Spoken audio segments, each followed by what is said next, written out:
নমস্কার বন্ধুরা, আমি নিবেদিতা আজ হাজির হয়েছি একটি দারুণ স্বাদের শরবত রেসিপি নিয়ে। আজকের রেসিপি লেবু পুদিনার শরবত। গরমকালে শরীর এবং পেট ঠান্ডা রাখার জন্য আমরা নানা রকম শরবত বানিয়ে খেয়ে থাকি।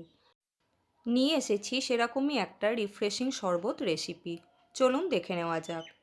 নিবেদিতা রান্নাঘরে সবাইকে স্বাগত। লেবু পুদিনার শরবত বানানোর জন্য প্রথমেই আমি একটি মিক্সিং জারের মধ্যে দিয়ে দেব ফ্রেশ পুদিনা পাতা। এখানে আমি 2 মুঠো পুদিনা পাতা ভালো করে পরিষ্কার করে ধুয়ে নিয়েছি। মিক্সিং জারের মধ্যে সমস্ত পুদিনা পাতা দেওয়া হয়ে গেছে। এর মধ্যে দিয়ে দেব 2 টেবিল চামচ চিনি। যারা ডায়াবেটিস পেশেন্ট আছেন তারা চিনির পরিবর্তে সুগার ফ্রিও ব্যবহার করতে পারবেন। আর দিয়ে দেব স্বাদ অনুযায়ী লবণ। যেহেতু লেবু পুদিনার শরবত, তাই এখানে লেবুর রসটা আমি একটু বেশি পরিমাণে ব্যবহার করেছি। এখানে 1.5 খানা পাতিলেবুর রস আমি নিয়েছি। তার মধ্যে দিয়ে দেব হাফ কাপ জল। এই সমস্ত উপকরণ দিয়ে আমি মিক্সিতে ভালোভাবে ব্লেন্ড করে নেব। মিনিট 2 সময় ধরে আমি খুব ভালোভাবে ব্লেন্ড করে নিয়েছি। এবারে এই রকম একটি কাচের গ্লাস আমি নিয়ে নিয়েছি। তার মধ্যে আমি দিয়ে দেব কয়েক টুকরো বরফের টুকরো।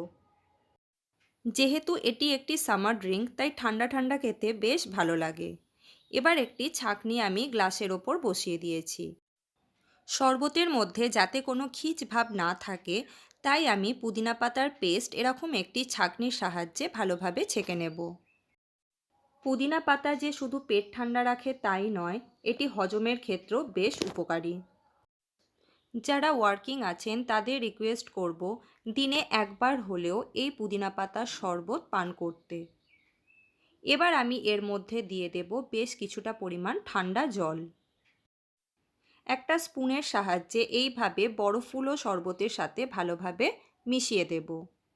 ব্যাস তৈরি হয়ে গেছে আমাদের লেবু পুদিনার শরবত। এবার আমি একটু গার্নিশিং করে দেব। আশা করি এই চটজলদি এবং হেলদি ড্রিঙ্কটি আপনাদের ভালো লেগেছে। যদি ভালো লেগে থাকে তাহলে প্লিজ আমার চ্যানেলকে সাবস্ক্রাইব করে আমার পাশে থাকবেন। একটা লাইক, কমেন্ট এবং শেয়ার করতে ভুলবেন না। যে সমস্ত পুরনো বন্ধু নিয়মিত আমার ভিডিও দেখেন এবং আমার পাশে থাকেন তাদের অসংখ্য ধন্যবাদ। নতুন বন্ধুদের কাছে চ্যানেলটি সাবস্ক্রাইব করে নেওয়ার অনুরোধ রইল। ধন্যবাদ।